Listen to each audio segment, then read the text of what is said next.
I am a Gujarati. I'm spiritually, socially, culturally a proper Gujarati. We are 100% Gujaratis in every way possible. Here in salubrious Bath, we celebrate Diwali, we celebrate Navratri, we celebrate Holi.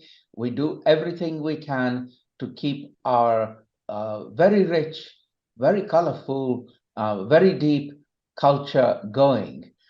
So my parents come from Ranawau near Porbandar in India, Gujarat, and we are the Indian diaspora that went from Ranawau to Porbandar. Porbandar sat on a wooden boat, and that wooden boat blew us, right, by the monsoon winds to East Africa, which is where I was born.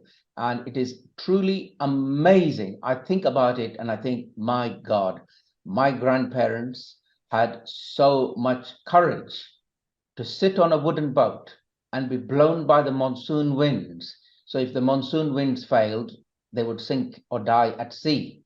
And so the monsoon winds would blow them from Porbandar to East Africa. And they came with probably one suitcase and they set up home in East Africa. And then we were born there, 5 of us. And we were all sent to school. My father wasn't a big earner, but he sent us all to school in Kenya, Nairobi. And then, of course, after independence, because we held British protectorate passports, we were not Kenyans, although we lived in Kenya.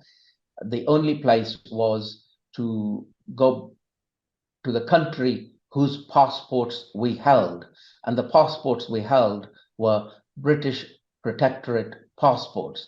So there is a Sanskrit expression which says Vasudevai Kutumbam, which means the world is my home, and we need to treat the world as our home. No country is an entity on its own. So we need to work together with all the nations, all the people, for the benefit of all the nations, all the people. You cannot just work for the benefit of one set of people who got a lot of money, therefore they can buy all the vaccines and leave other nations unprotected. That's a key lesson, that we need to work together. And for this, we need an international body which can bring together all the other nations and get the other politicians from all the other nations, especially the big nations, India, China, United States, Brazil, European Union, to work together for the benefit of everyone. This is really, really important. And of course, the prevention work is very important. So if you set aside COVID, we have other risks and dangers coming our way, such as we've got avian influenza, we've got Middle East respiratory syndrome, which is otherwise known as MERS, we've got Ebola, and we've got antimicrobial resistance. For this, we need international cooperation to prevent it from happening. Biosecurity measures, better use of antibiotics, better collaboration to make sure that what one country does not go on to harm other nations elsewhere. We know what we know and we don't know what we don't know, to quote Donald Rumsfeld, not that I admire him. We need to have that blue sky thinking of what are the threats, and the threats are many. So as humanity, mankind increases in numbers, we are slowly but surely going into animal territory. So we are going into animal territory and doing things that we never did. We are eating things that we never did. And therefore, there are dangers of us humans going into animal country, animal land, interacting with animals and bringing those infections back to humanity. So for example, Ebola is a case in point where you mess around with animals, you eat them, then you get Ebola and then you spread it to others. Similarly, with monkeypox, it's the same sort of issue. Similarly, we've also got problems of global warming. So with respect to global warming, it also means that what was safe in, for example, northern latitude countries like the United Kingdom, in other words, we do not have malaria here, why worry about it? Well, I tell you, you can start to get mosquitoes that survive. And when those mosquitoes that survive the now not so cold winters, you can expect infections in countries like United Kingdom, Northern European countries that never existed before. Zika virus, dengue virus, malaria, and all these others, which we've always associated with warmer countries. So there are two issues here. One, expanding human population, encroaching into the animal world and us doing things in the animal world. Number two, warming of climate, and therefore people move and insects move, and insects can find a habitat. And finally, of course, there is the problem of severe heat. Severe heat equals crop failures. So when you have crop failures, we need to prepare and plan for either better crops, or what are we going to do when there is a massive crop failure? No more wheat, no more onions, garlic, grains, lentils, etc., because the crops have failed, because the rains failed, or it was too hot. These are all very important pressing issues that can only be done at an international level.